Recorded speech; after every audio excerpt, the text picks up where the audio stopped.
Olá, seja muito bem-vindo ao canal TV Graça e Salvação. Eu sou o professor Marcos Peter. E eu sou a professora Milei Soares. E hoje nós temos aqui no canal uma novidade, estamos trazendo uma novidade para os nossos inscritos e para você também que talvez não seja inscrito, uma série de 2 vídeos sobre um assunto muito importante que faz parte do estilo de vida cristão, que é sobre a modéstia cristã. Milei vai falar mais detalhes e depois nós vamos mencionar aqui alguns versículos da Bíblia para preparar o nosso coração para essa série. Nós teremos hoje uma palestra muito interessante com a Jusilene Souza, que é a esposa do Leandro Dalla. Ela vai nos falar hoje sobre o cordão azul, princípios da modéstia cristã. Fiquem aí atentos até o final do vídeo, porque este vídeo vai ser muito importante para você e para a sua vida espiritual. E eu gostaria de convidar a você para abrir a sua Bíblia, se possível, neste momento. Primeira carta a Timóteo, capítulo 2, versículo 9 e 10. Vejamos o que o Senhor tem para nós hoje. Da mesma sorte que as mulheres em traje decente se ataviem com modéstia e bom senso, não com cabeleira frisada e com ouro ou pérolas, ou vestuário dispendioso, porém com boas obras, como é próprio às mulheres que professam ser piedosas. Também queria deixar aqui um versículo, ainda nessa mesma linha do estudo que nós vamos ter. Agora, este versículo que nós iremos ler está em 1 Coríntios, capítulo 10, no versículo 31. Texto que também foi escrito pelo mesmo autor da carta a Timóteo, o apóstolo Paulo. E aqui o apóstolo Paulo diz o seguinte: portanto, quer comais, quer bebais, ou façais outra qualquer coisa, fazei tudo para a glória de Deus. Então o objetivo desse vídeo hoje é mostrar que Deus ele está preocupado, ele se importa com todas as coisas, com todas as áreas da tua vida, da minha vida, da vida de cada um de nós. Deus ele se preocupa com a parte da saúde, com a parte física, a parte moral, com todas as áreas da nossa vida, desde as pequenas coisas até as coisas maiores. Que você possa aproveitar esse conteúdo, que ele possa servir para o seu crescimento espiritual e que Deus abençoe você. Bom vídeo para você. Que Deus te abençoe.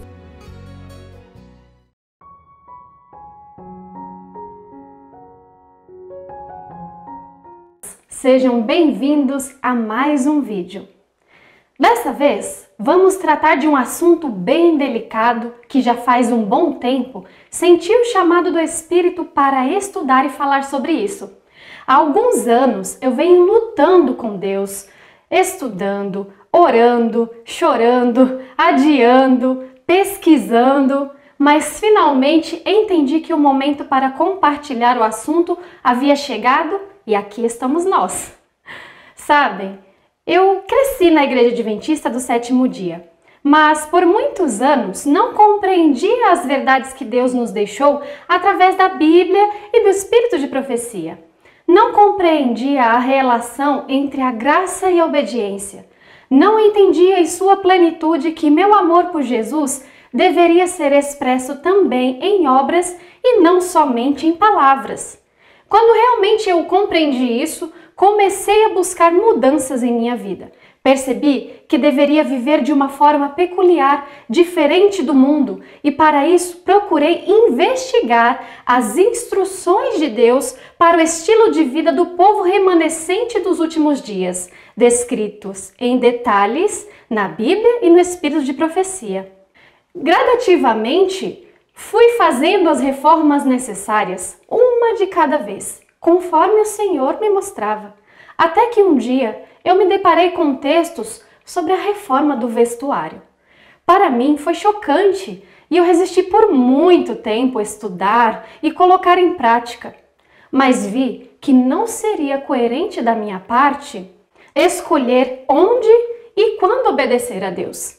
Decidi render minha vontade a Ele. Devido a muitas discussões e divergências que existem atualmente, entendi que deveria firmar minhas convicções por mim mesma. Nossas crenças não devem estar firmadas naquilo que o doutor fulano falou, naquilo que a blogueira famosa da igreja falou, nem naquilo que a cantora X falou. Temos que firmar nossas convicções pelo que está na palavra de Deus.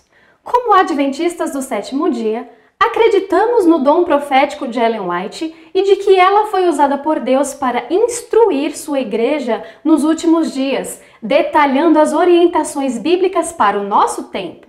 Portanto, eu irei expor aqui muitas citações deste. Muitas irmãs já me escreveram pedindo que eu compartilhasse meus estudos e minhas conclusões sobre esse assunto, visto que elas também querem conhecer mais. Então hoje eu vou apenas transmitir aqui um resumo dos meus estudos sobre esse assunto e o conhecimento que eu obtive, que por sinal sempre se renova a cada dia. Sempre podemos aprender mais. Não é minha intenção constranger, chatear ou magoar ninguém. Eu só estou aqui porque me dispus a levar essas preciosas informações que tanto me fizeram bem aos meus irmãos, justamente porque eu os amo e quero apenas contribuir com o crescimento espiritual de cada um. Não me considero melhor, nem me coloco em posição superior aos meus irmãos e às minhas irmãs, de forma alguma. Sou apenas uma pecadora, miserável, que luta contra os seus próprios pecados e fraquezas, que deseja levar aos demais um pouco do que a graça e o poder de Cristo Jesus podem fazer por nós e em nós, se o quisermos.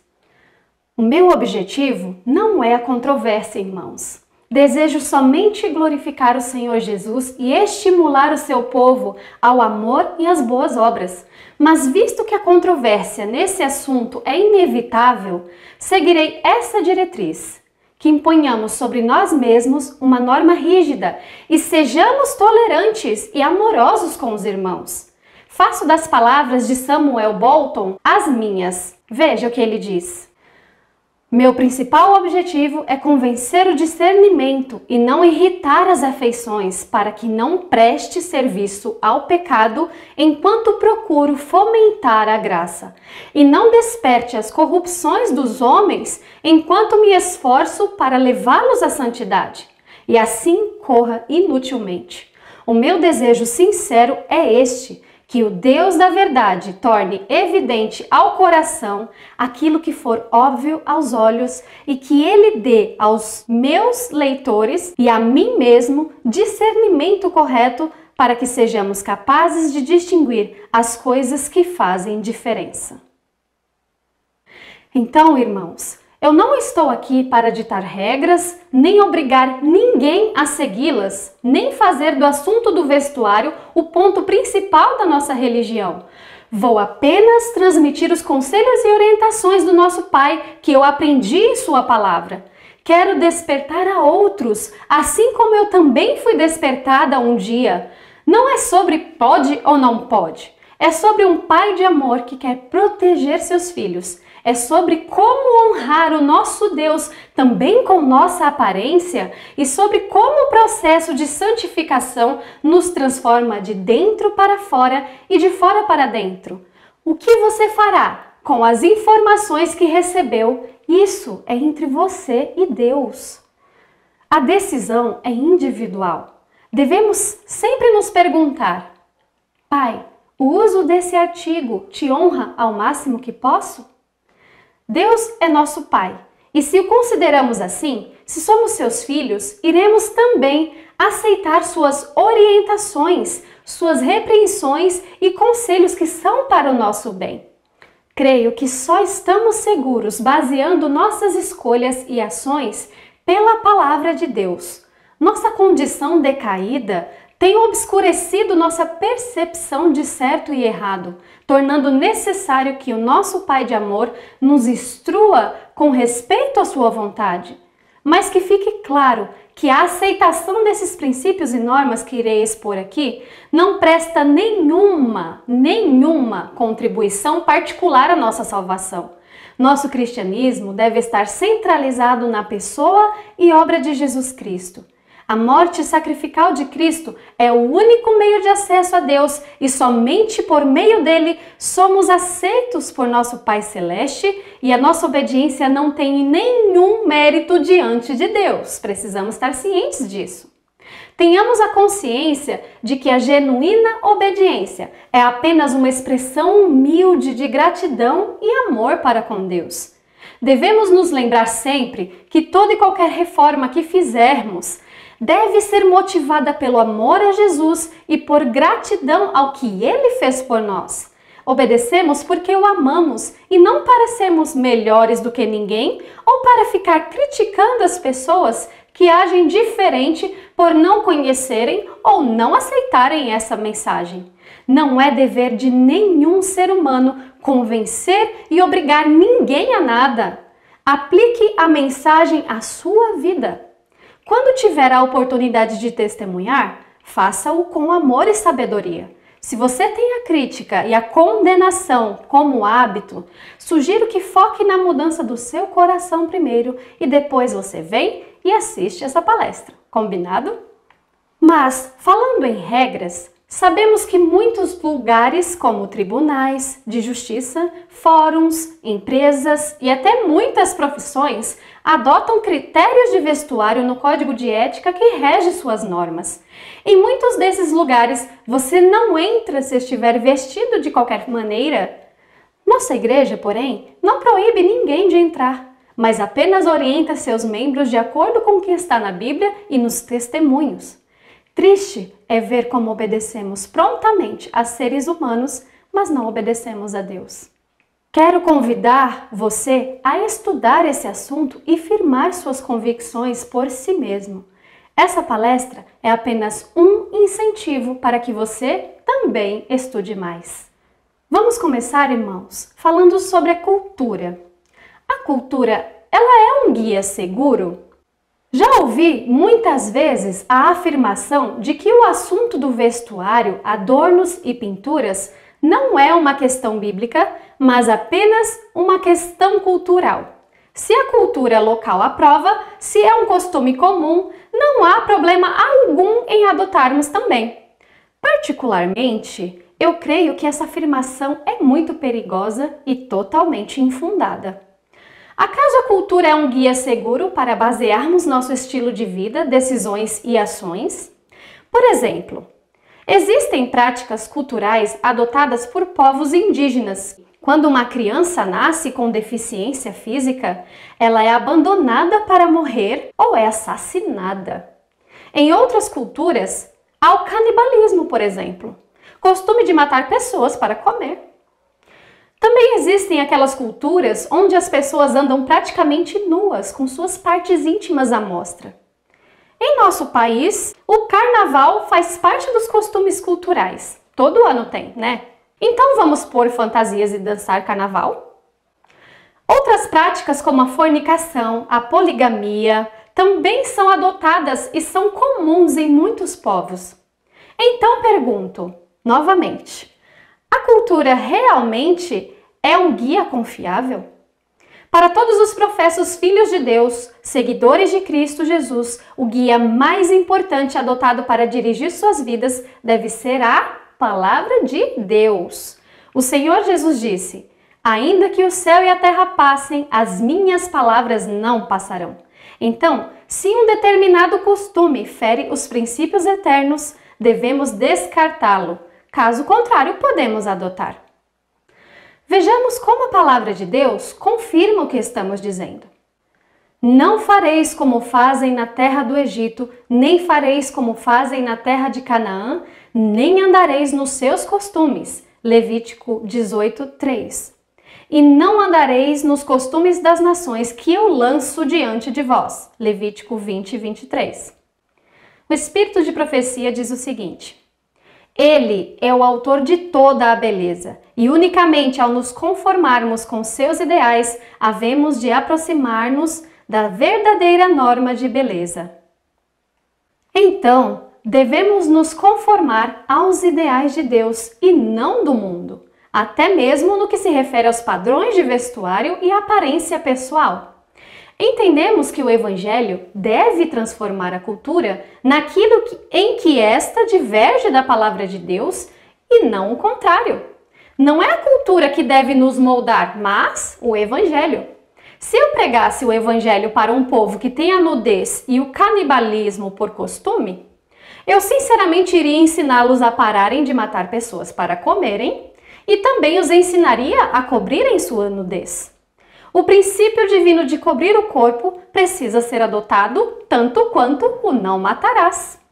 Falamos tanto do poder transformador do Evangelho, não é? Mas o limitamos apenas ao interior. Isto está incompleto, irmãos. É como se a obra do Espírito Santo ficasse pela metade. Hoje veremos como essa transformação deve ser refletida também por fora. Mas olhem só, devemos estar atentos para entendermos entre o que é imutável e o que não é. O que é imutável e inegociável? Os princípios estabelecidos na Palavra de Deus. E entre eles encontramos, sim, os princípios da modéstia e decência no vestuário e a abstenção de adornos. Temos orientações claras sobre isso, como iremos ver no decorrer dessa palestra. Dizer que a Bíblia não fala nada a respeito é desonestidade. Deus nos deixou centenas de orientações. Porém, cada declaração deve ser compreendida dentro do seu contexto histórico. Deve-se estudar o tempo, o lugar e as circunstâncias sob as quais a declaração foi feita, certo? A fim de compreendermos o seu sentido corretamente. Então, o que é que muda e o que não pode mudar? Sabemos claramente que os modelos e estilos de vestuário mudam de acordo com o tempo e lugar. Até mesmo cores e estampas variam de acordo com os tempos e as épocas. Alguns países ainda hoje não usam modelos de vestuário como os nossos aqui do Ocidente, certo? Hoje em dia não se usa mais os mesmos modelos e padrões de cores da época de Ellen White e dos pioneiros. Mas e se eu um dia for morar num lugar que tem o costume de usar túnicas? Será que eu posso usar? Posso usar qualquer estilo de roupa que obedeça aos princípios de modéstia, decência e saúde, que vamos ver mais à frente. Então, o que faremos aqui hoje? Aplicaremos os princípios deixados por Deus em Sua palavra ao estilo de vestuário atual e no contexto em que estamos inseridos, certo? Veja o que diz o Espírito de Profecia. O Senhor emitiu sua voz em sua santa palavra. Estas benditas páginas estão repletas de instrução e vida. São perfeita regra de conduta. São dadas instruções, expostos princípios que se aplicam a todas as circunstâncias da vida. Não é deixada sem ser revelada coisa alguma que seja necessária a um completo sistema de fé e uma linha de práticas. Todo o dever que Deus requer de nossas mãos é esclarecido. Então, podemos perceber que tudo o que o Senhor nos revelou através da sua palavra é necessário e compõe nosso sistema de fé e práticas. Como expliquei numa outra mensagem que postei aqui no nosso canal, Deus deixou prescrito para o povo remanescente um estilo de vida completo que envolve também o vestuário. Agora, voltemos ao Éden, onde tudo começou. Inclusive, Deus foi o primeiro estilista, vocês sabiam disso? Ele confeccionou as primeiras roupas. Vamos ver a questão das vestes antes e depois do pecado. Esse casal, Adão e Eva, que não tinha pecados, não fazia uso de vestes artificiais. Estavam revestidos de uma cobertura de luz e glória tal como a usam os anjos. Mas o que aconteceu quando eles pecaram? Qual foi a primeira providência de Deus? Lá em Gênesis 3:21 diz assim: E fez o Senhor Deus a Adão e a sua mulher túnicas de peles e os vestiu. Então, como vimos, Ellen White disse que uma encantadora e suave luz, a luz de Deus, envolvia o santo par. Mas ao pecarem, a luz desapareceu e se viram completamente nus. Por quê? Por terem pecado, sentiram o afastamento da gloriosa presença de Deus e se separaram dele. Então, vemos que na Bíblia, as roupas ou a ausência delas, o nudismo no caso, serve para representar a condição espiritual dos seres humanos. Veremos isso mais detalhadamente à frente, ok? E percebemos também que mesmo no ambiente puro e sem pecado, estando o casal a sós, Deus ainda assim os cobria com vestes de luz. Se não havia impureza nem maldade, para que cobrir o corpo desse casal se só estavam os dois ali, percebem? Vamos raciocinar então o seguinte. A consequência imediata após o pecado foi a remoção das vestes de luz e a exposição do corpo.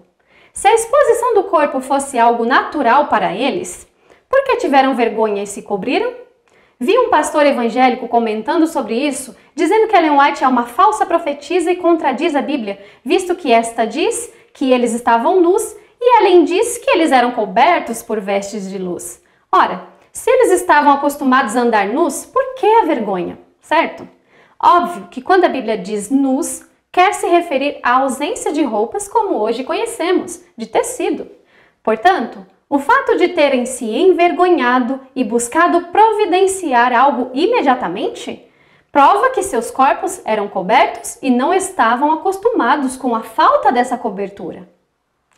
A primeira providência de Deus, como vimos, então, foi confeccionar vestes para eles, deixando claro que aquelas vestes que eles mesmos escolheram e fizeram, ou seja, as cintas de folhas de figueira que cobriam apenas partes dos seus corpos, não eram ideais nem apropriadas. Portanto, essa questão, Deus não deixou os cuidados do discernimento humano. Ele tomou o caso em suas mãos. Ele se preocupou em cobrir a nudez de seus corpos com túnicas de pele de cordeiro feitas por ele mesmo. A palavra túnica aí nesse verso é derivada de cotonete e é traduzida também para descrever as vestes sacerdotais. Ou seja, Deus fez para Adão e Eva o mesmo modelo que pedia para os sacerdotes usarem no templo.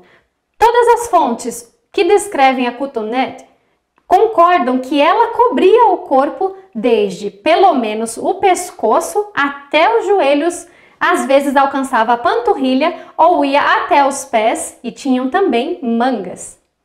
Não tem nada a ver com esses desenhos e ilustrações que vemos por aí, né? Onde Adão usa uma tanguinha e Eva usa um tomara que caia curtinho, enfim. Não tem nada a ver com essas ilustrações. Estamos começando, então, a perceber a atenção que Deus deu em cobrir a nudez deles. Hoje veremos o quão importante é esse assunto sobre o vestuário. Vou começar explicando sobre algo muito sério. A questão da nossa comunicação não verbal. Mas o que é isso? Você pode me perguntar, o que é comunicação não verbal? A comunicação não verbal, como o próprio nome diz, é aquela que acontece sem o uso de palavras faladas ou escritas. Inclui comportamentos aparentes como olhares, gestos, toques, posturas, assim como aspectos físicos como roupas, acessórios ou distância espacial. Um estudo mostrou que na comunicação as palavras que usamos têm um peso de importância de apenas 7%. Vejam, as palavras têm um peso apenas de 7%. O tom de voz, a velocidade, o tom e o volume têm um peso de 38%. E a linguagem corporal tem um peso de 55%. Então, a linguagem corporal, ela fala mais que as palavras. Vocês perceberam? E o vestuário? Qual a sua importância quanto à linguagem não verbal? A linguagem não verbal é toda a questão da aparência e da linguagem de símbolos e gestos. A nossa segunda pele, no caso a roupa, nos representa. Ela causa mais impacto no primeiro contato do que a própria palavra e a entonação de voz. Gente, como isso é sério. Ela tem um significado triplo comparado com outros elementos. Explica a coordenadora do curso de Design de Moda da Universidade de Passo Fundo. Então, você pode me perguntar, ok, mas aonde você quer chegar com isso? Pois bem, como vimos, a comunicação não verbal fala mais alto que nossas palavras e o nosso vestuário é uma forma de comunicação mesmo que não digamos absolutamente nada. Então a intenção é que entendamos a importância de começar a examinar o que estamos comunicando com o nosso modo de vestir. Afinal de contas, somos cristãos e devemos nos vestir de forma a comunicar e a manter nossa identidade cristã. Vejam o que dizem os especialistas. De acordo com Sérgio Lage, as roupas não são apenas vestimentas que protegem o corpo ou adereços e adornos que nos embelezam. Elas preenchem o mundo de sentido e significado e nos ajudam a construir diversas narrativas e expressões sobre nós mesmos, sobre quem somos ou como queremos ser vistos, a nos diferenciar ou criar identificações, a ocupar posições ou oposições dentro do grupo. Sérgio Lage é mestre em Sociologia e Publicidade e Marketing pela USP. Então, como vimos, nossas roupas criam identidades e elas enviam mensagens sobre nós. Para exemplificar isso na vida prática, como sabemos identificar de longe um roqueiro ou um hippie? Pois bem, reparando na forma como a pessoa se veste, certo? Então devemos refletir o seguinte: como cristãos, que tipo de identidade estamos passando? Que tipos de mensagens estamos enviando? Ao andarmos pelas ruas, como somos identificados? Precisamos transmitir nossa identidade em cada aspecto das nossas vidas. E as roupas transmitem muito mais que identidade. Elas transmitem confiabilidade. Há vários estudos extensos comprovando o extraordinário impacto que a maneira como nos vestimos tem sobre as pessoas com quem nos relacionamos e trabalhamos. John T. Molloy despendeu 17 anos coletando dados sobre isso e no seu best-seller Dress for Success, ele relatou quão importantes o traje e a aparência são na determinação de credibilidade e aceitação. Percebem como em muitas profissões, como por exemplo os repórteres da TV, precisam estar bem vestidos? Eles precisam passar credibilidade para que as pessoas acreditem nas notícias que eles estão transmitindo, certo? E nós, que temos as boas novas do Evangelho para levar, estamos nos vestindo de forma a dar credibilidade à nossa mensagem? É isso que nós devemos refletir, irmãos. Muitos, sem entender essas questões, dizem que não devemos perder tempo tratando de assuntos sem importância como esse. Afinal, Deus não leva em consideração as pequenas coisas, portanto, Ele não se importa com o modo com que me visto. Porém, se o vestuário comunica algo e faz parte da nossa identidade, como Deus vê a incoerência entre a fé que professamos e aquilo que estamos transmitindo através do nosso vestuário? Vejamos esse texto. Há sobre nós, como um povo, um terrível pecado. Termos permitido que os membros de nossa igreja se vistam de maneira incoerente com sua fé. Cumpre erguer-nos imediatamente e fechar a porta contra as seduções da moda. A menos que isso façamos, nossas igrejas se tornarão desmoralizadas. Então, irmãos, esse assunto não tem nada de insignificante como muitos pensam. De acordo com a mensageira do Senhor, é um terrível pecado se vestir de maneira incoerente com a nossa fé. E isso tem a ver com a nossa moralidade. Mas como podemos saber, então, o que é certo ou errado quanto ao vestuário? Já vimos que a cultura não é um guia confiável. Será que temos orientações para nós hoje? Mas é claro, e são muitas. Nosso Pai de amor nunca deixou seu povo sem luz. Ele deu orientações e conselhos para todas as áreas da nossa vida, inclusive para o vestuário. Veja o que diz a inspiração. No serviço do tabernáculo, Deus especificou cada detalhe no tocante ao vestuário dos que deviam oficiar perante ele. Com isto, nos ensinou que tem suas preferências também quanto à roupa dos que o servem. Pergunto: por que Arão não poderia usar qualquer roupa para entrar no templo? Por que Deus especificou tantos detalhes em relação às vestes que os sacerdotes usavam? Com certeza, porque Arão era um representante de Deus perante o povo e Deus não pode ser representado de qualquer maneira. E hoje, nós, que somos os representantes de Deus na terra, o sacerdócio real, nação santa, certamente, Ele deixou especificações para nós no tempo presente. Por que essa preocupação por parte do nosso Criador? Ora, Ele nos criou e é conhecedor da nossa natureza e das nossas propensões naturais.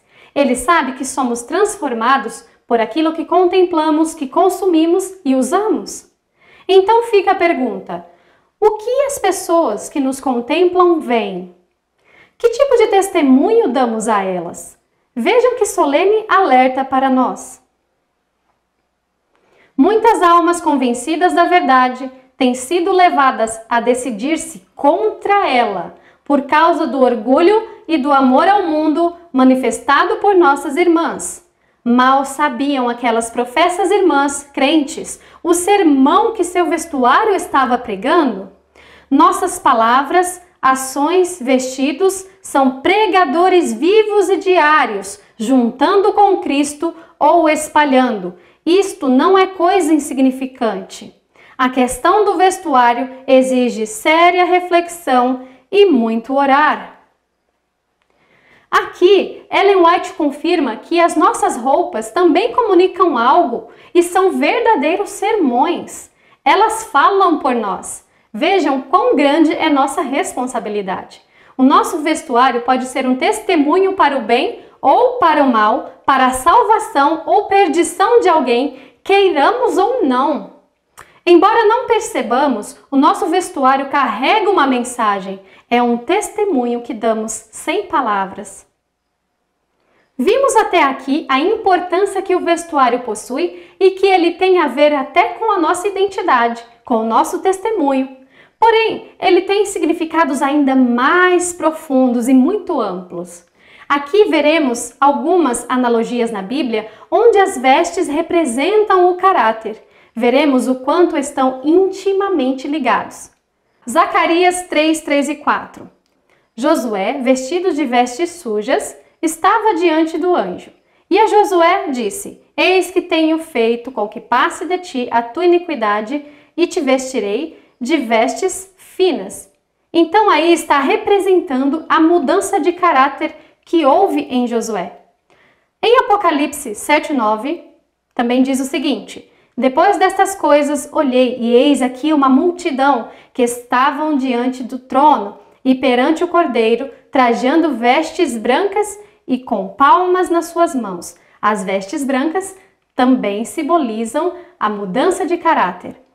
Em Apocalipse 16, 15, diz o seguinte: Eis que venho como ladrão, bem-aventurado aquele que vigia e guarda suas roupas, para que não ande nu e não se vejam as suas vergonhas. Em Apocalipse 3,18 diz o seguinte: Aconselho-te que de mim compres roupas brancas para que te vistas e não apareça a vergonha da tua nudez. Então, as roupas brancas aí, elas ilustram justamente o caráter puro e imaculado que Jesus nos oferece. E você perceba, a gente vai falar disso mais pra frente, mas aí tá dizendo assim, não apareça a vergonha da tua nudez. Nós vamos entender como a nudez está ligado à vergonha na Bíblia. Para o mundo pode ser arte, mas para Deus é uma vergonha. Ouvimos muitos dizerem: o meu caráter não tem nada a ver com o meu modo de vestir. Mas, querendo ou não, a nossa aparência é sim uma testemunha silenciosa e visível dos nossos valores morais e cristãos.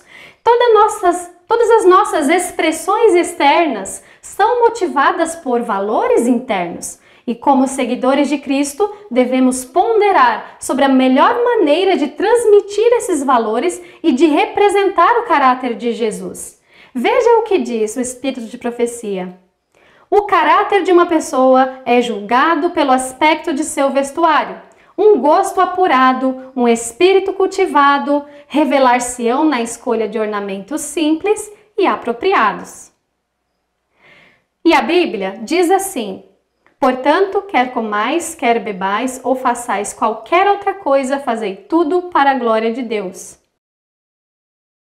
A palavra traduzida por glória aqui tem muitos significados, mas um deles faz referência aos atributos do caráter de Deus. Então, basicamente, o que esse verso quer dizer é: fazei tudo para representar o caráter de Deus, que é puro e santo. Que todas as nossas escolhas da vida diária, nossa comida, nossa bebida, tudo deve ser então para a glória de Deus. O que diz a orientação do Senhor? Devemos ser iguais ou diferentes do mundo? Deus requer hoje de seu povo uma distinção tão grande do mundo nos costumes, hábitos e princípios como exigia de Israel antigamente. Somos o Israel espiritual. Portanto, Deus espera que sejamos distintos, separados do mundo, embora estejamos no mundo. Agora veremos uma visão muito séria que a serva do Senhor teve, a visão dos dois caminhos. Vi percorrendo a estrada larga muitos que tinham sobre si escritas estas palavras: morto para o mundo. Pareciam precisamente iguais a todas aquelas pessoas frívolas que em redor se achavam. Estavam no caminho largo e, no entanto, professavam pertencer ao número dos que viajavam no caminho estreito. Os que estavam em redor deles diziam assim: não há distinção entre nós, somos iguais. Vestimos, falamos e procedemos semelhantemente. A visão continua. Vi a distinção entre esses caminhos e também a diferença entre as multidões que neles viajavam.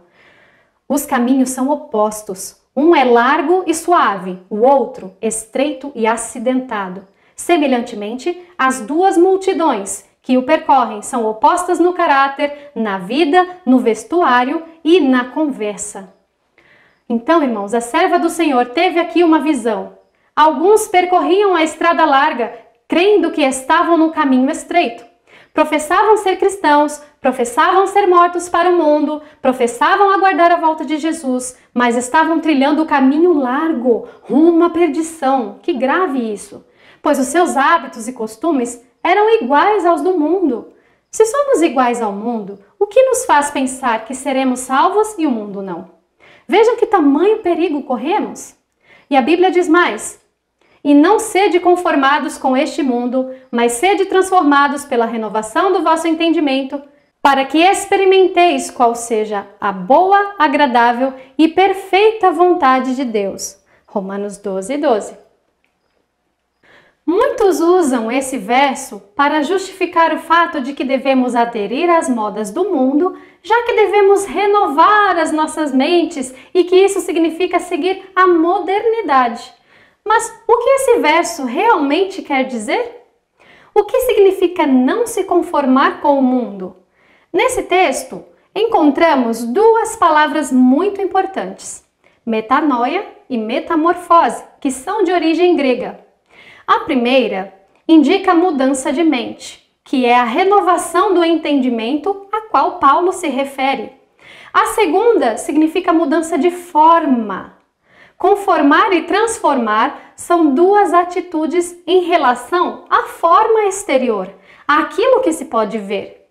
A palavra grega, traduzida como transformai-vos, é derivada de metamorfose. Se metanoia é a mudança que ocorre interiormente, metamorfose é a mudança exterior.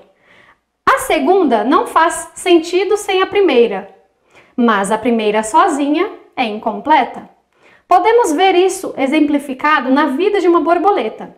O que antes era uma lagarta, um tanto asquerosa, um bicho indesejado, rastejante, se torna então um lindo inseto voador, colorido, inofensivo, que se alimenta do néctar das flores. O que adiantaria mudar apenas a forma se não houvesse na borboleta uma mudança de hábitos? Se ela continuasse rastejando e comendo folhas? Muda-se a mente, mudam-se os hábitos, transforma-se o interior, transforma-se também o exterior. Então, trazendo a lição para nós, ao sermos alcançados pelo Evangelho, deve haver uma mudança nas atitudes com relação aos costumes, hábitos, moda e cultura do mundo que aderimos ao longo da vida. Se quebram os princípios divinos, devemos rejeitar, não se conformar, não se amoldar ao mundo. Devemos estar dispostos a renovar as nossas mentes, abandonando velhos hábitos e costumes que diferem dos princípios divinos. Agora, veremos as orientações e princípios em relação ao nosso vestuário, retirados da Bíblia e do Espírito de Profecia. Temos muitas orientações a respeito. O problema é que muitas vezes estamos na igreja conformados do jeito que estamos. e não buscamos saber a vontade de Deus para todos os aspectos da nossa vida. Achamos que já está ótimo devolver o dízimo, cantar na igreja, estudar a lição da escola sabatina e não buscamos aprofundar os nossos conhecimentos. Tudo que eu estudei aqui está disponível para a nossa igreja há mais de 100 anos e são lições e orientações que servem para todos, homens e mulheres. Deus não faz acepção de pessoas. Vamos ver então o primeiro princípio. Modéstia. A Bíblia ensina modéstia no vestuário. Isto proíbe ostentação nos vestidos, cores berrantes, profusa ornamentação. Tudo que tenha o objetivo de chamar a atenção para a pessoa ou provocar admiração está excluído do traje modesto recomendado pela Palavra de Deus. A Bíblia, em 1 Timóteo 2,9, diz o seguinte: que do mesmo modo as mulheres se ataviem em traje honesto, em algumas traduções diz decente, com pudor e modéstia. Esse verso bíblico, se fôssemos analisá-lo, daria um sermão à parte. Eu publiquei em minha página Verdadeiro Adorno, lá no Instagram, um detalhamento desse verso. Acessem lá e vejam como ele é rico em significado e importância. A palavra modéstia tem vários significados e definições. Simplicidade, ausência de vaidade, reserva, moderação, sobriedade, discrição, desprezo ao luxo, desprezo à ostentação. Enfim, é alguém que não busca chamar atenção para si mesmo. Aqui, estamos estudando como este princípio se aplica ao vestuário, mas devemos lembrar que modéstia é um estilo de vida, vai muito além do vestuário. Então, no texto que lemos, fica claro que o vestuário modesto evita extravagância e excessos de cores, de estampas, de enfeites e de acessórios. Simplicidade. Vistam-se nossas irmãs com simplicidade como muitas o fazem, tendo vestidos de boa fazenda, duráveis, modestos, apropriados à sua idade. Ele, o vestuário, deve possuir a graça, a beleza, a conveniência da simplicidade natural. Cristo nos advertiu contra o orgulho da vida, mas não contra sua graça e beleza naturais. Simplicidade é a palavra da vez. Isto não tem a ver com desleixo e desordem. Devemos ter bom senso. Também não tem a ver com falta de qualidade. Vejam, ela deixa bem claro que devem ser roupas bem feitas. Enfatizo aí no texto a frase graça e beleza naturais. Gravem bem estas palavras. A naturalidade deve nortear nossa produção inteira. A beleza natural é obra de Deus. Asseio e elegância. Vejamos o texto. Os cristãos, de modo algum, devem ser descuidados ou indiferentes quanto à sua aparência exterior. Devem vestir-se com asseio e elegância, posto que sem luxo e sem adornos. Devem ser puros interior e exteriormente. Cumpre não haver nenhum desleixo por amor de Cristo, cujas testemunhas somos. Devemos apresentar exteriormente o melhor dos aspectos. Irmãos, vamos deixar uma coisa bem clara aqui. Deus não é contra a beleza. Foi Ele quem criou as coisas belas. Ou acaso Ele faria algo feio? Deus não colocou na natureza apenas coisas úteis, mas também coisas belas para o nosso deslumbramento, para contemplarmos e vermos o seu poder em cada detalhe da criação. Em Êxodo 28:2, lemos que as roupas sacerdotais eram para glória e ornamento, visto que eles eram representantes de Deus perante o povo. Eram roupas belas. Então, as orientações são claras. Não devemos chamar atenção por andarmos desleixados e mal arrumados. Claro, cada um faça o seu melhor dentro das suas condições. Uma aparência desleixada também é um mau testemunho perante o mundo. Devemos ajeitar a nossa roupa, mesmo que ela seja simples, para que não fique desordenada. Devemos ter bom gosto ao nos vestirmos, Cuidemos em ajeitar a blusa, colocar por dentro. Isso pode deixar mais elegante. Ajeite a gola. Cuide em combinar as cores e as estampas. Isso faz parte do cuidado com a nossa aparência, que Deus deseja isso. Agora vamos ver o próximo princípio, a saúde. Por tudo que eu estudei até aqui, é um dos mais importantes. A reforma do vestuário no tempo de Ellen White foi dada principalmente porque o vestuário da época, apesar de serem vestidos elegantes, luxuosos, eram totalmente insalubres. Usavam faixas apertadas, espartilhos, impedindo assim a livre respiração, a respiração adequada, comprimindo órgãos internos e prendendo a circulação. Eram vestidos imensos, com enchimentos e várias camadas de saias, arrastando pelo chão, varrendo a lama, a poeira e a água suja das ruas. Sendo assim, a barra ficava umedecida e resfriava a extremidade das pernas. Ellen White fala que em seu tempo, o vestuário era causa de muitas doenças e até mesmo de mortes. Vocês acreditam nisso? Se procurarmos o termo vestuário em seus escritos, veremos que ele é muito citado nos conselhos de saúde. Vejam o que ela diz. As mulheres são sujeitas a sérias enfermidades e seus sofrimentos são grandemente aumentados por sua maneira de vestir. O clima, o ambiente, as condições de saúde, a idade e as ocupações, tudo deve ser considerado. Cada peça de vestuário deve ser facilmente ajustada, não obstruindo nem a circulação do sangue, nem a livre, plena e natural respiração. Então, devemos estar atentos ao clima para que usemos roupas que nos aqueçam no frio e não nos cozinhem no calor, né? Ao tipo de atividade e também a circulação e a respiração do nosso corpo, principalmente a área íntima e as extremidades dos membros. Faixas apertadas impedem o funcionamento do coração e dos pulmões, devendo ser evitadas. Parte alguma do corpo deve jamais ficar mal acomodada por meio de roupas que comprimam qualquer órgão ou restringam sua liberdade de movimento. Então, nós entendemos que se a roupa é apertada, se ela inibe a respiração, a circulação, ela deve ser evitada, seja calça, seja saia, tá? Vejamos agora algumas notícias que confirmam tudo isso que estamos dizendo.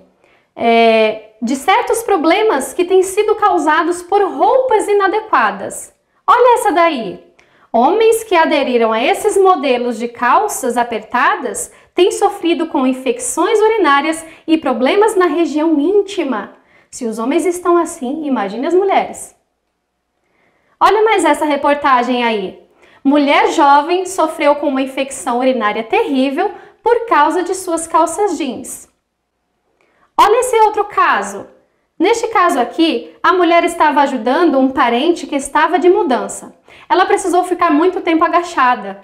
Quando tentou se levantar, não havia forças em suas pernas e ela não pôde ficar em pé.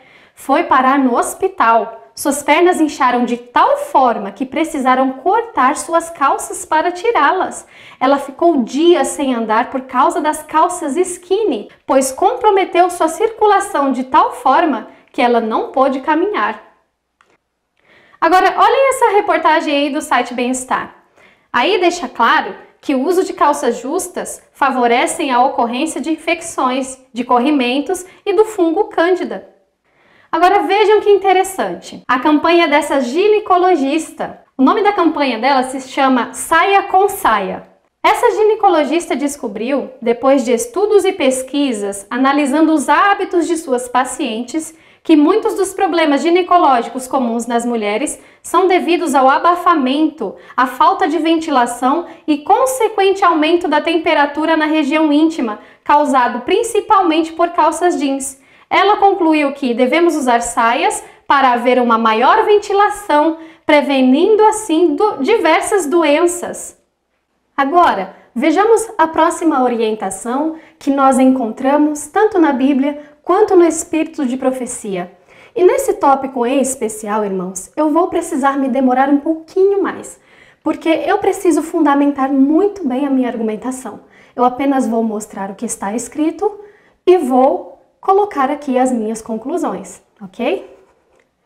Então, a próxima orientação é a questão da distinção entre os vestuários masculino e feminino. Vejamos o que diz a serva do Senhor. Deus determinou que houvesse clara distinção entre trajes masculinos e femininos, pois, se o mesmo traje fosse usado por ambos os sexos, causaria confusão e grande aumento de crime. Veja o que diz a Bíblia também. Não haverá traje de homem na mulher e nem vestirá o homem roupa de mulher, porque qualquer que faz isto, abominação é ao Senhor teu Deus. Mais uma orientação que devemos atentar. Não devemos usar roupas que nos assemelham ao sexo oposto. Deve haver clara distinção. Isso vale para homens e mulheres.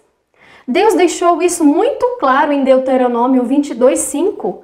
Mas como entender o contexto desse texto e conciliar com a nossa realidade hoje? Vejamos essas fotos aí de trajes típicos. Alguns argumentam que quando esse versículo foi escrito, os trajes femininos e masculinos eram quase que idênticos. E é verdade isso. Apenas alguns detalhes diferenciavam. De qualquer forma, sempre haviam detalhes que diferenciavam. E não só nos tempos bíblicos, mas atualmente ainda existem algumas culturas que mantêm vestuários diferentes do vestuário ocidental.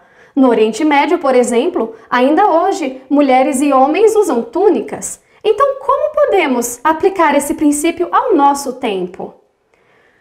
Primeiramente, eu vou dizer que devemos fazer o melhor para aplicar esse princípio de acordo com a cultura e o tempo nos quais estamos inseridos.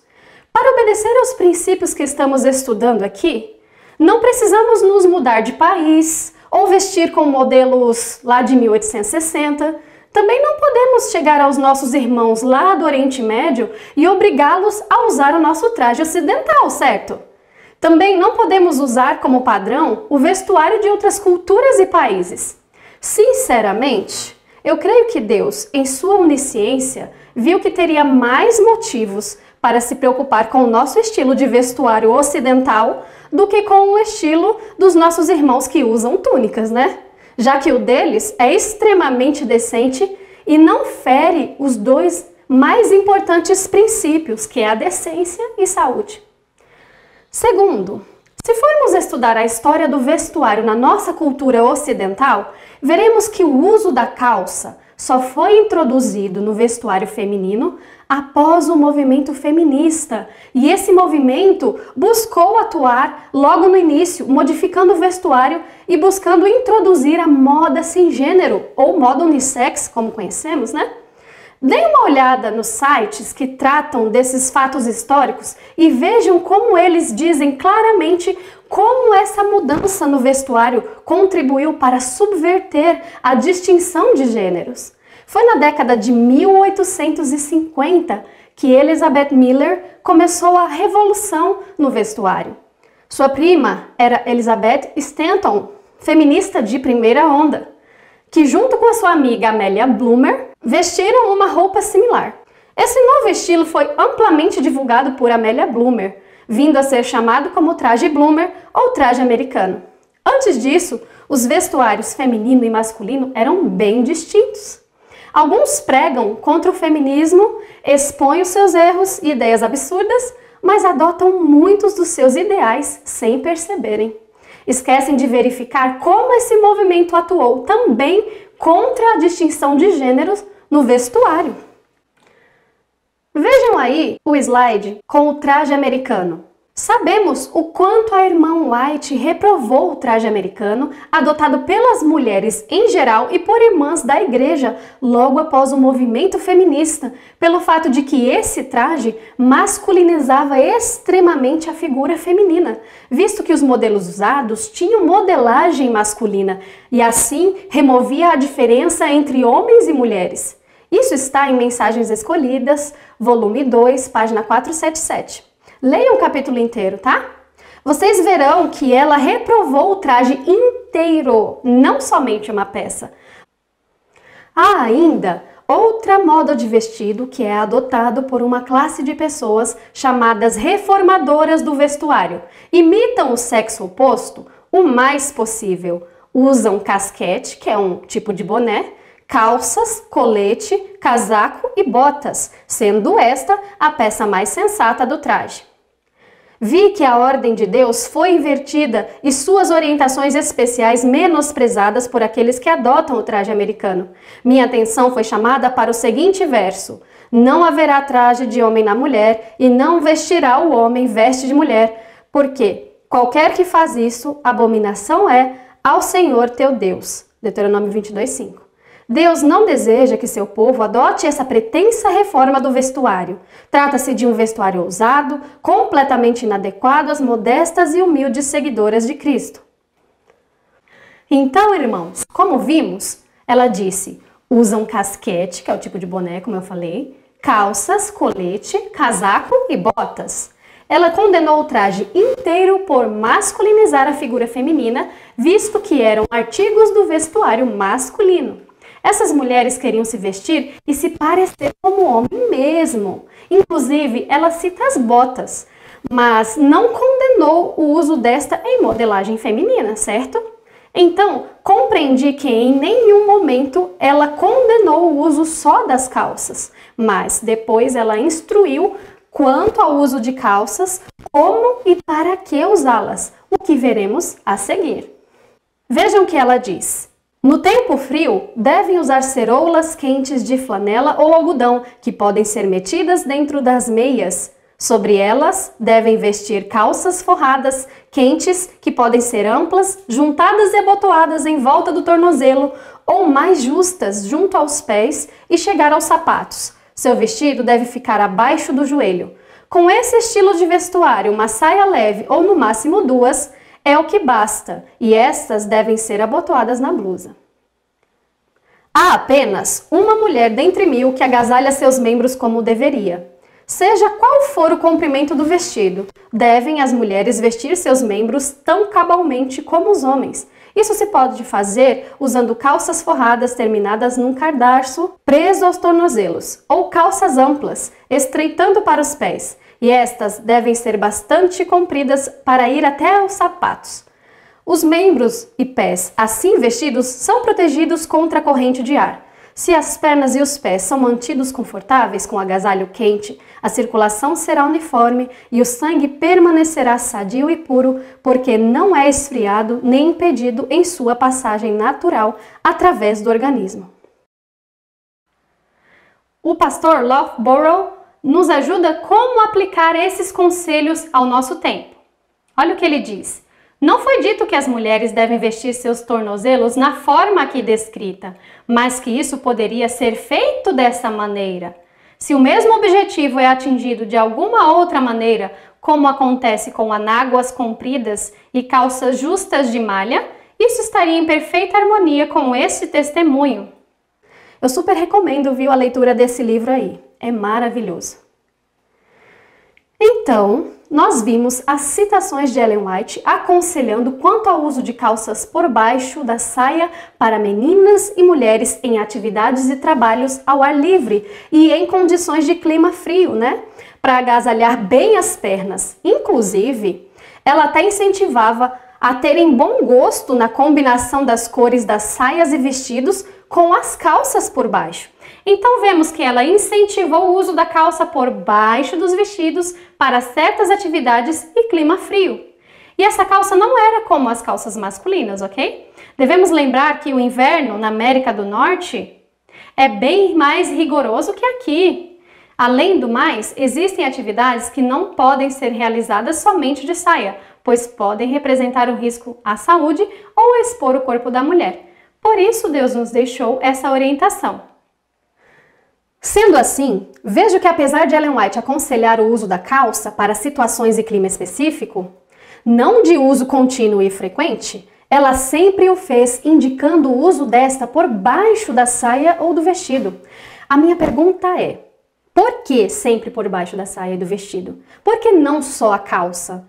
Por que Deus não mostrou a ela um modelo de calça adequada que pudéssemos usar, já que Ele mostrou a ela um modelo apropriado de vestido? São esses os questionamentos que eu me faço e que não encontrei respostas.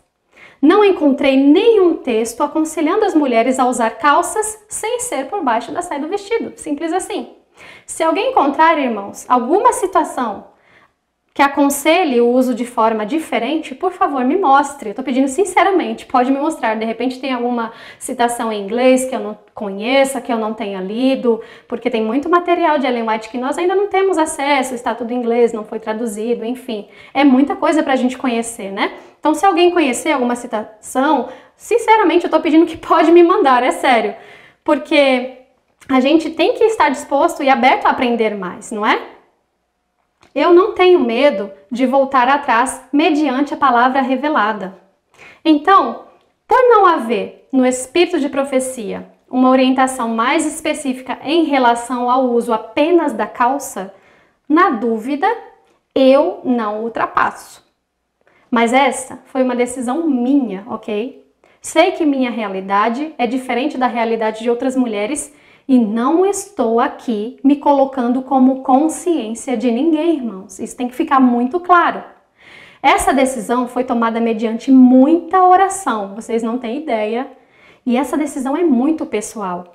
Além de que é muito difícil encontrar modelos de calças decentes, que não ferem os princípios estudados até aqui, que são amplas, leves, que não marcam a região íntima e a região dos glúteos. Mesmo calças folgadas, chamadas de folgadas, marcam.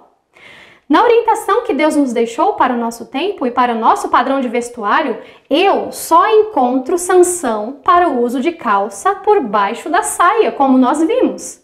Então, eu prefiro encontrar um jeito de obedecer à orientação de Deus de usar a calça por baixo quando necessário. Logo, mostrarei sugestões de uso para certas atividades, ok? De acordo com os modelos que nós temos disponível hoje.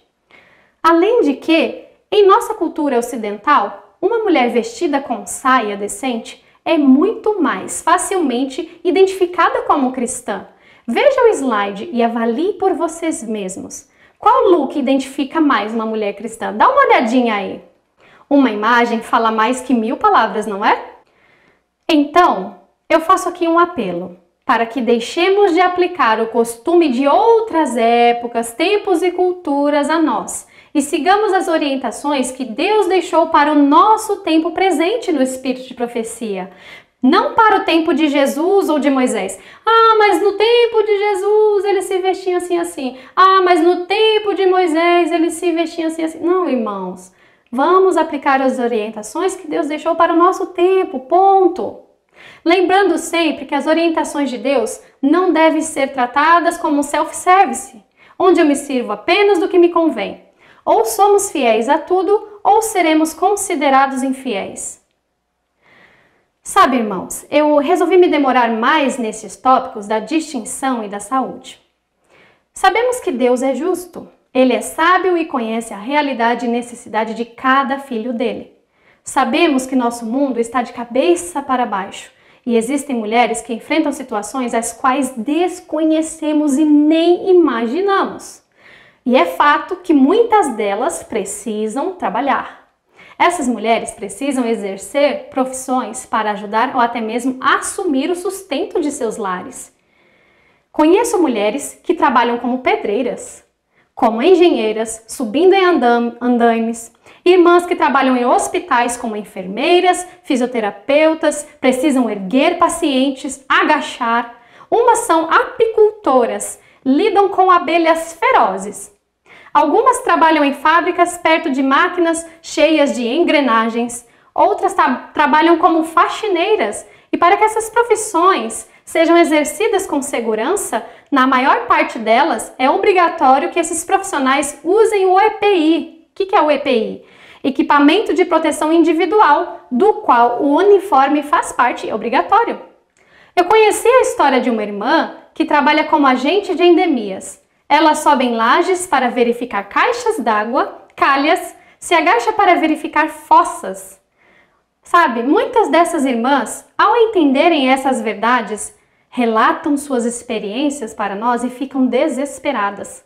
O que eu diria para essas irmãs que enfrentam situações tão difíceis? Eu só posso fazer uma pergunta. Qual a roupa que você usa quando não está de uniforme? Façam o melhor que puderem para dar testemunho de sua identidade cristã feminina quando não estiverem de uniforme, então. Cada um avalie sua situação e suas possibilidades. Isso é muito pessoal e deve ser decidido com oração e jejum. Cada realidade é diferente e cada um sabe a cruz que carrega. Para algumas profissões, como trabalho em escritório, por exemplo, é mais fácil usar só saias que em outras. Lembrando que exceções não devem se tornar a regra. Davi comeu os pães da proposição no momento difícil, não foi? Vocês lembram dessa história? Mas essa ação não virou um hábito. A questão da consciência com Deus é muito pessoal. Então vamos compreender melhor Deuteronômio 22:5 para fechar esse tópico. Essa passagem bíblica prega: os cristãos devem respeitar as distinções de sexo usando vestes que afirmam sua identidade masculina ou feminina. O princípio descrito aqui se aplica não apenas ao ato de vestir-se com roupas confeccionadas para o sexo oposto, como também utilizar vestuário que tem o propósito de reduzir as diferenças entre os gêneros masculino e feminino. Agora vejam essa foto aí. Qual traje faz mais distinção? Para mim, o traje da direita faz mais distinção. A saia ou vestido é a peça mais feminina, diz Isabela Fiorentino, consultora de moda. Bom, após meditar em todos esses princípios, fica claro que a esmagadora maioria das calças usadas atualmente ferem os princípios de modéstia, decência e saúde, que são ordens divinas, já que nosso corpo é templo do Espírito Santo. Sendo assim, devemos continuar usando tais modelos de calças? Muitos justificam que o que importa é a modelagem ser feminina. Mas por que a modelagem feminina tem de ser tão apertada de forma que delineia o nosso corpo, irmãs? Nossa área íntima fica delineada e agora até mesmo as calças masculinas estão super coladas. Nem nisso há distinção mais. E não basta usar uma blusa que cubra apenas os glúteos se as coxas, as pernas continuam torneadas. Oh, meus irmãos, se temos dúvidas de que tais calças não servem para nós cristãos, algo está muito errado. Ah, mas tem saias tão indecentes quanto. Com certeza. E eu falo disso aqui também, mas a saia indecente não deve servir de desculpas para usar outras roupas indecentes. A moda unissex, ou moda sem gênero, apenas reforça a ideia que põe fim à distinção de gêneros que o nosso Criador estabeleceu. Iremos nós, cristãos adventistas, corroborar isso? Pergunto, se é apenas a modelagem que importa, o que impede de serem confeccionadas saias com modelagem masculina para os homens poderem usar? Então essa moda unissex cria muita confusão. Vejam aí essas fotos de homens que já estão adotando saias para o seu vestuário. Eles têm adotado também o uso de salto alto até. O engraçado é que as mesmas mulheres que defendem o uso de calças para mulheres acham um absurdo o uso de saia pelos homens. Se for apenas uma questão de modelagem, o que impede que homens usem saias masculinas? Então fica aqui o meu apelo para repensarmos sobre esse assunto e para que tenhamos o cuidado de que nossa aparência completa, o que inclui tudo, o cabelo, roupas, enfim, nossa aparência completa, cuidemos para que ela comunique a nossa verdadeira identidade e deixe claro o nosso gênero. Tudo quanto torna o homem varonil e feminil a mulher, honra a Cristo, diz Ellen White. Nós vimos aqui, né? Os textos, nós analisamos, nós argumentamos, e isso é algo muito pessoal, né? Nós vimos ali a questão do traje americano, que ela citou vários itens, ela citou botas, bonés, e não só a calça, né? Inclusive ela citou ali alguns itens que tanto mulheres como homens usavam, mas depois ela só orientou com relação ao uso da calça, e ela nunca orientou o uso dela sozinha. Então, assim entendo eu. Por isso, eu fiz a minha escolha, já fiz a minha escolha. E você é livre para fazer a sua. Finalizando essa questão da distinção, vamos ver mais alguns princípios. Princípio da decência, o mais importante. Aqui vemos que Deus deseja que todas as nossas roupas devem ser decentes. Mas qual deve ser o nosso padrão de decência? Teria Deus nos deixado sem instrução? Vejamos o texto. Uma roupa não deve ser usada a menos que seja decente e de bom caimento.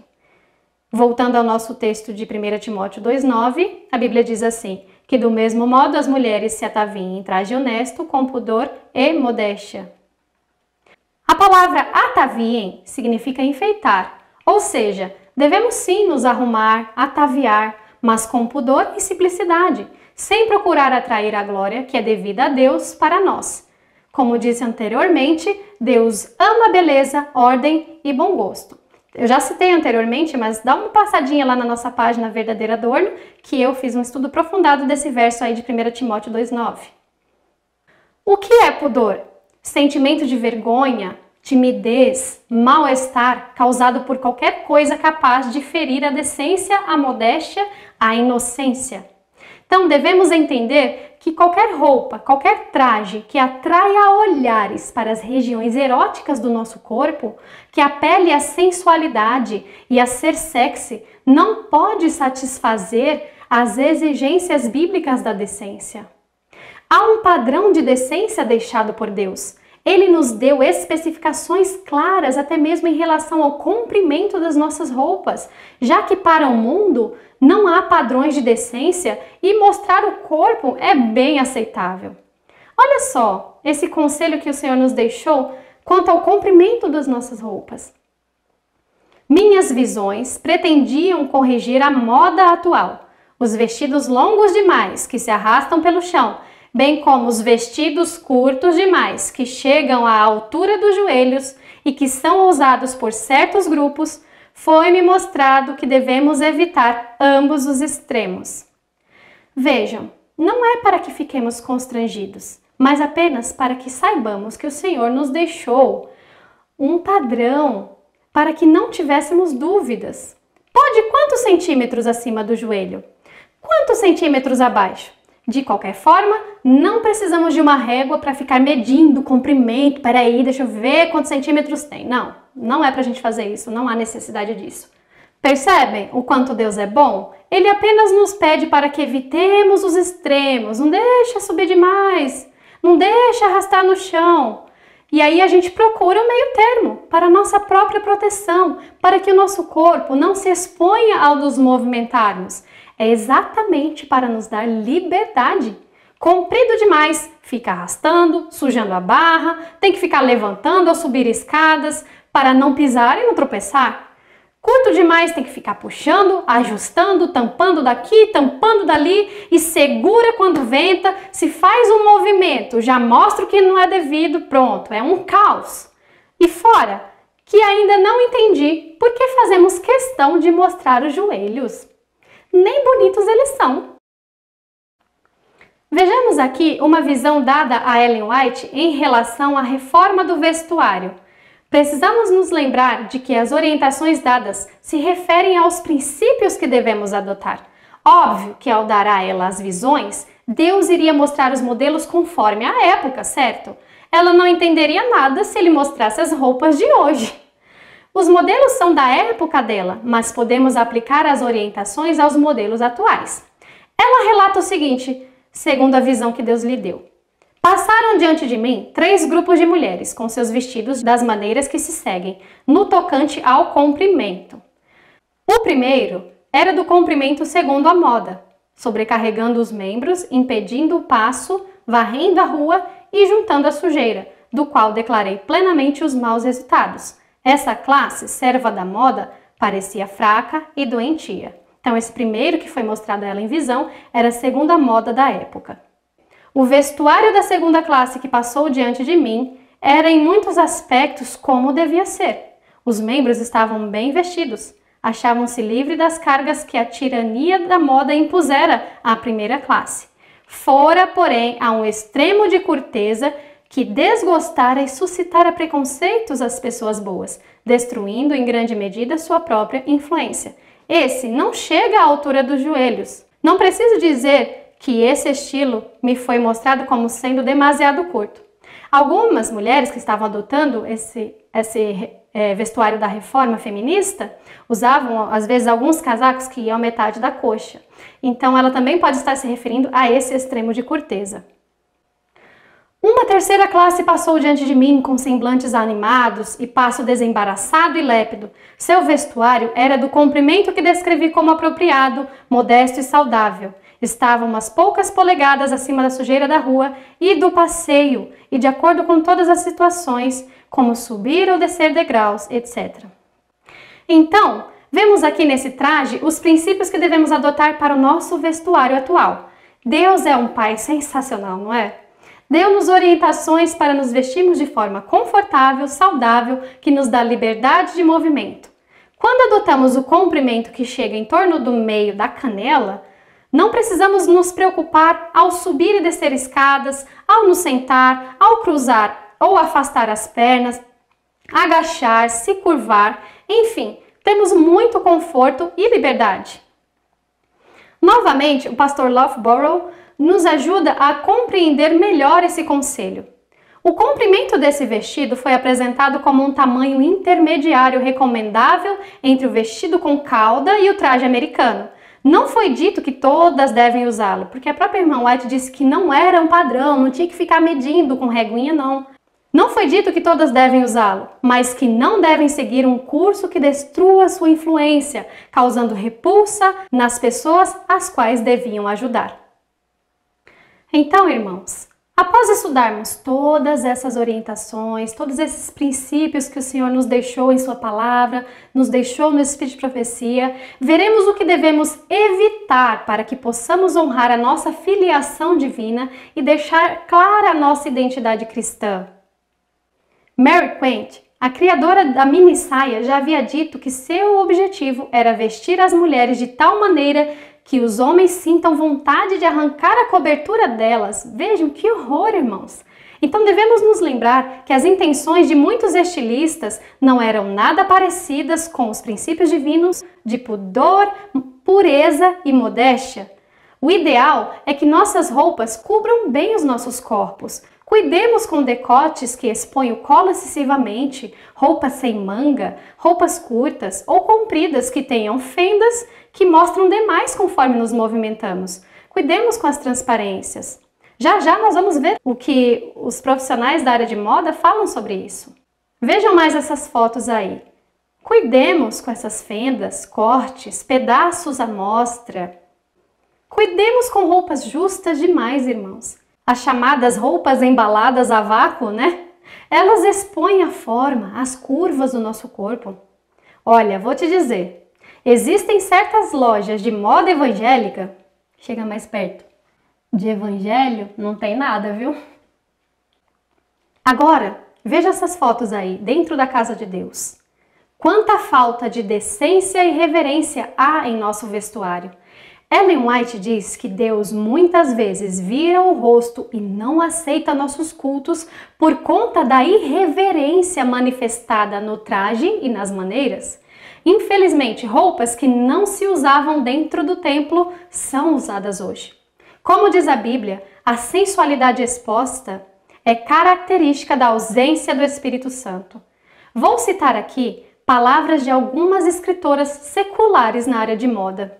Vejam o que elas dizem sobre essas roupas que nós acabamos de ver.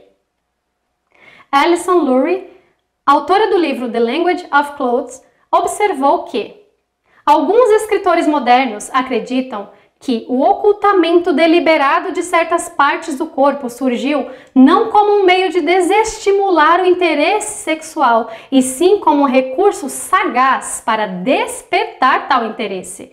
De acordo com esse ponto de vista, certas roupas são o equivalente físico de mensagens tais como "eu tenho um segredo". Elas são um convite, uma provocação. Quem está falando isso, irmãos? São autoras seculares, certo? Elas são um convite, uma provocação. É verdade que partes do corpo humano consideradas sexualmente excitantes são frequentemente cobertas de modo a exagerar e atrair a atenção para si. Claudia Kidwell e Valerie Steele, historiadoras da moda e pesquisadoras que escreveram sobre a influência da moda não apenas nos papéis de gênero, mas consequentemente na identidade e na cultura, acrescentam o seguinte: as roupas são especialmente sexy quando chamam a atenção para o corpo nu por baixo delas. Portanto, devemos cuidar com essas roupas que chamam a atenção para o que há por baixo delas e que, através de certas partes expostas, despertam a atenção para o que está oculto, irmãos, para o todo que está por baixo da roupa, entende? Vejam o que diz esse artigo de moda que eu achei na internet. Decote ombro a ombro é sutil, sensual, elegante e super na moda. O decote ombro a ombro, também conhecido como decote princesa, deixa os ombros à mostra, permitindo o jogo do revela e esconde, que mexe com o imaginário das pessoas. Percebem o apelo à sensualidade que eles fazem aí? Deixem os ombros e o colo à mostra, assim você fica mais sexy, mais sensual. Faça o joguinho do revela e esconde, isso mexe com a imaginação das pessoas. Oi? Ao usarmos tais roupas, estaremos mexendo com a imaginação de quem? Em prol de quê? Em qual direção? Para a pureza e santidade ou pensamentos impuros e ilícitos? Deve ser este o intuito do vestuário de uma mulher cristã? Está de acordo com o padrão de decência e pureza que o Senhor nos deixou, irmãos? Portanto, eu apelo que nosso vestuário cubra bem tais áreas, que não adotemos tais roupas. Podemos usar roupas leves, confortáveis, frescas, sem precisar expor excessivamente o colo, os ombros, as pernas, a barriga. Quanto mais a pele e as curvas estiverem expostas, maior o apelo à sensualidade. Cuidemos com isso, amados. Mais à frente, veremos sugestões de roupas para toda e qualquer ocasião, que são belas, elegantes, apropriadas ao clima, que não ferem nenhum princípio que vimos. E também faremos um teste para saber se nossa roupa é apropriada. Bom, finalizaremos aqui a primeira parte dessa palestra. Na parte 2, iremos tratar da modéstia em situações e locais específicos, como locais de banho, academia, casamento. Como devemos nos portar em tais locais e situações? Ah, você sabia que Satanás tem uma Bíblia também? Você sabe o que ele diz lá sobre vestuário? Que horror! Ele tem uma Bíblia e ele fala lá sobre vestuário. Vou tratar disso também. E a moda? Devemos seguir ou temos que usar roupas antigas para sermos modestos? Também vamos tratar da questão de adornos e maquiagens. O quê? A Juscelene vai dizer que eu posso usar maquiagem? Peço encarecidamente que assistam as duas partes, para então tirar conclusões. As duas partes se complementam e é imprescindível que assista a palestra por completo. Por favor, prometam para mim. Ah, e eu vou te contar o segredo do cordão azul. Você sabe o que é o cordão azul? Assista a segunda parte que eu te conto. Obrigada por ter assistido até aqui. Nos vemos lá!